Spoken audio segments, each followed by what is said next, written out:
नाशिकमध्ये प्रॉपर्टी वादातून खून, दोघे ताब्यात. नाशिकच्या जय भवानी रोडवर पहाटेच्या सुमारास प्रॉपर्टीच्या वादातून हत्या झाली. अमोल हा गुरुद्वाराकडे पूजेकरता जात असताना अमन शर्मा आणि कुणाल सोदे यांनी धारदार शस्त्राने हल्ला करून त्याची हत्या केली. उपनगर पोलिसांनी दोघांना ताब्यात घेतले असून सखोल तपास सुरू आहे.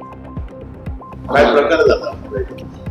आज पहाटेच्या सुमारास पोलीस स्टेशन उपनगरच्या हद्दीमध्ये चव्हाणमळा इथे जय भवानी रोडवरती एक खुनाची घटना घडलेली आहे.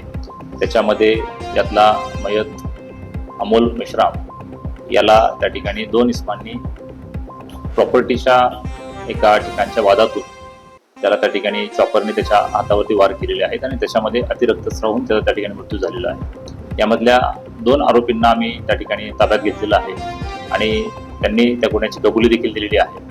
याच्यामध्ये एका आरोपीचं जे नाव आहे ते आहे अमन शर्मा आणि दुसरा जो आहे तो कुणाल सोदे.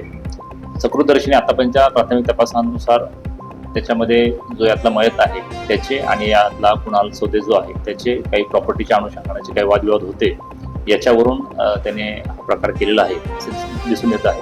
मात्र याच्यामध्ये अधिक आणखी सखोल तपास आम्ही करत आहोत आणि याच्यामधला जो दुसरा आरोपी आहे तो शिक्षण घेत आहे, त्याच्यामुळे त्याची देखील शिक्षणाची देखील पार्श्वभूमी आहे अशी एकंदरीत आतापर्यंत या तपासाची माहिती आहे. पहाटे तो मयत जो आहे तो नेहमी त्या ठिकाणी गुरुद्वाराला त्या ठिकाणी त्याची सेवा देण्यासाठी तो जात असायचा. त्यानुसार तो नेहमीप्रमाणे तो आज देखील जात होता आणि त्यातून तो जात असताना त्या ठिकाणी सदरची घटना घडली.